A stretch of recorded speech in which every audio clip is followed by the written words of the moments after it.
này bạn đó nè bên này nhá đã u về đeo sống nó về thì nó nè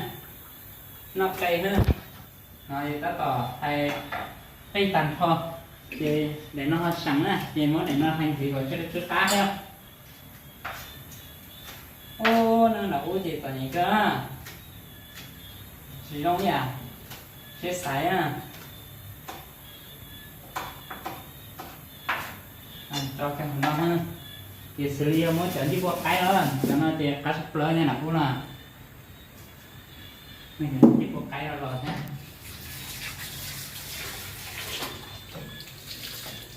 cho cái để tàn thọ gì cả nó sủa nó đã té lên nó đã nó thì cú xía không nó chỉ cơ lú trên nó mà chỉ sao lú trênของตู้น้ำtrên nó là một số nó là trên tay nữa cho cái hốt tay nó tóc tay thì một tay đó cho tay một cái chiếc xíu tóc tán là rồi ha thì tháo từ kia nó cho tay nó thì cái lần chỉ bao luôn rồi hỏi là xếp lá thôi rồi nó đâu mà chú gì chứ cái này bao rồi chờ chỉ tao cởi là thôi chơi cởi hết rồi nè ta rất là cây rồi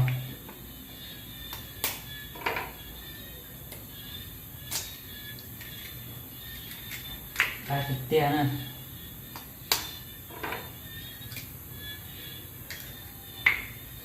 chị cũng đo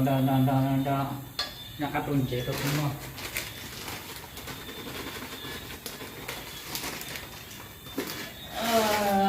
giờ nghe nào chị chỉ còn nhớ về chị chả là để tôi nhớ mà tôi sắp lớn á thì mà nó chỉ trong này quan trọng cái nó tàu nó có làm chuyện giác ta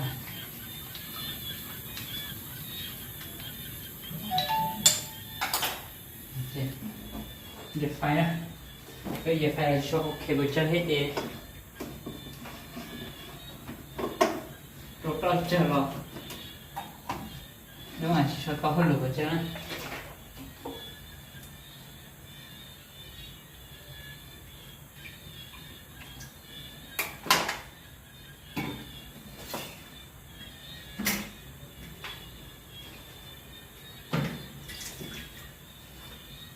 ui gì ê nhau để chế mà thì tem mà nó chế ở tên nói á dùng nhà nữa dùng nó thì tôi làm nó thì cứ dùng khỏi này có ít xong có lửng gì ha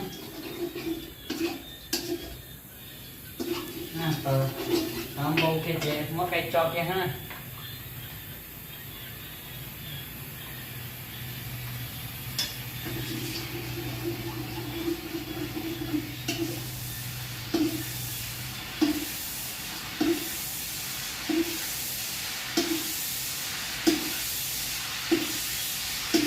cỡ nó thấp lớn á nó nấu ra cái tên nó để khỏi treo này nhá wow cố ấy à thì một tay cho nè cũng cỡ tôi nó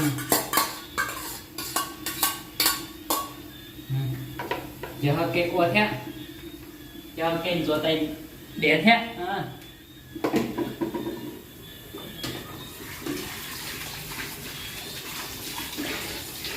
bác cái tin trên rùa tao slide to đó bác cái tin nó ok giờ đây tôi qua thay đổi nó này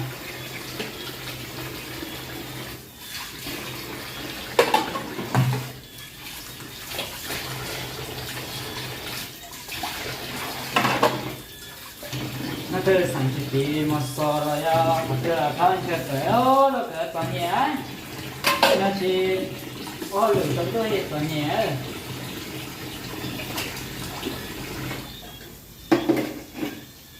cái cực kia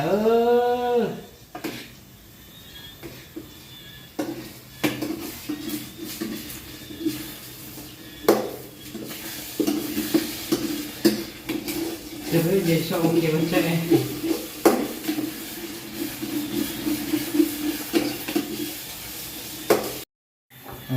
Cái này có hố cho nó ngon.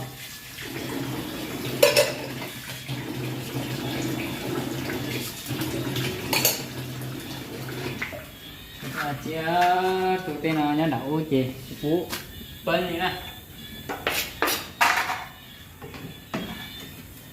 họ cho của cháu siêu nó từ mua giống nó rồi chị phá sản tuần nó ha họ là nên đứa tiền trong chàng nó kẻ ship luôn ha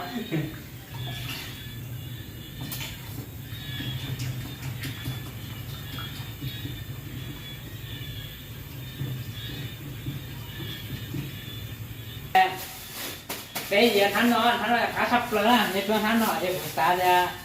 chúng ta nhớ hộp vàng nó liền á,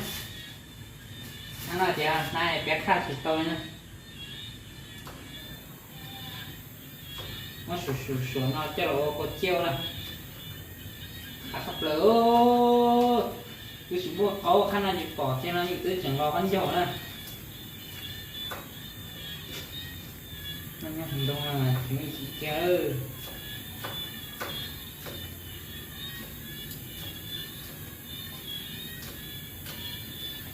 chúng mà kéo sơ vấn nó phải chế tua á, qua tí giả nó rồi chúng tôi có quần đó giả, nó chứ liền, tại vì số báo chế tôi sợ chế nhưng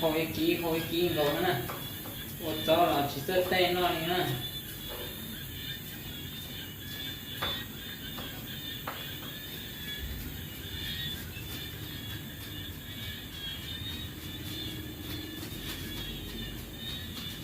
Thế xong cái đó thì phải luôn với sáu sắp lỡ là chỉ nó để sáu cái kia ha nó cái gì mà nổ lại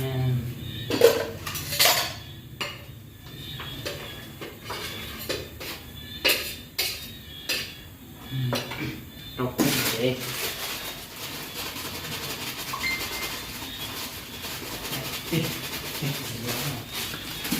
trục cái chín luôn.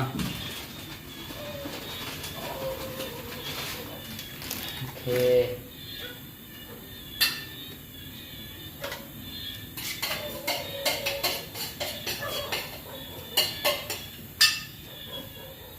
Cũng khai chỉ tao giờ cũng nó ha, cũng nó giờ khai chỉ tao nhé, cũng nó à.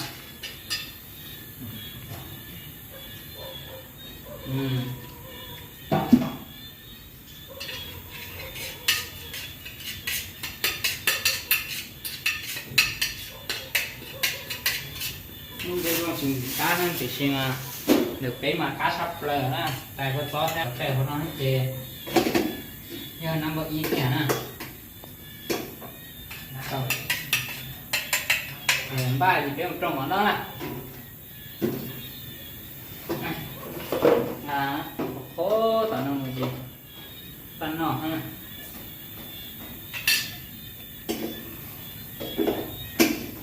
Nó cây à bé nó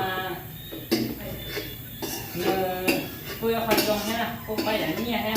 thì sẽ có nó cây không có gì cũng trồng ha, xong rồi chỗ dùng cây nó ha.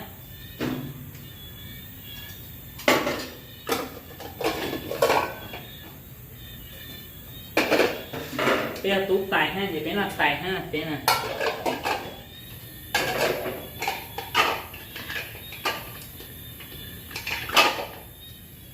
Đang để tình nhé.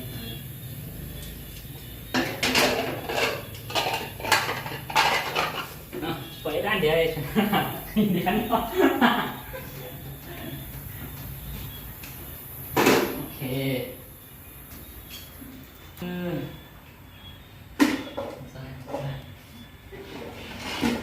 Thì ba cái kia nó nhỏ ha.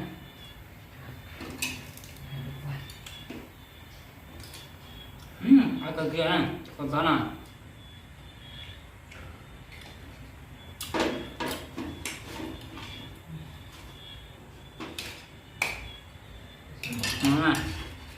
Nó xem là cái cá này, nó cá hình dường gì ơ, ai cực kia này,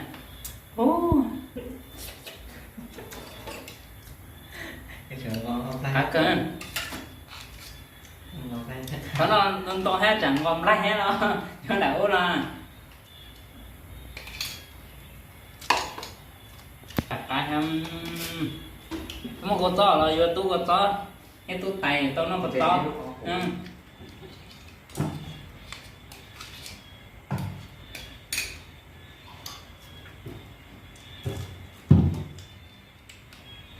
cho anh gì mà cho phải chế mà cho cái tôm không được chế bài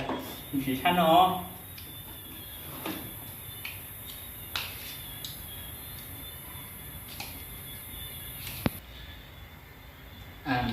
anh nói gì của cho bé là khi biết thìไปแท้เปรี้ยวนั่งยังอย่างไงย้อนโดนน้องฮะđừng có bé xin chi rồi bye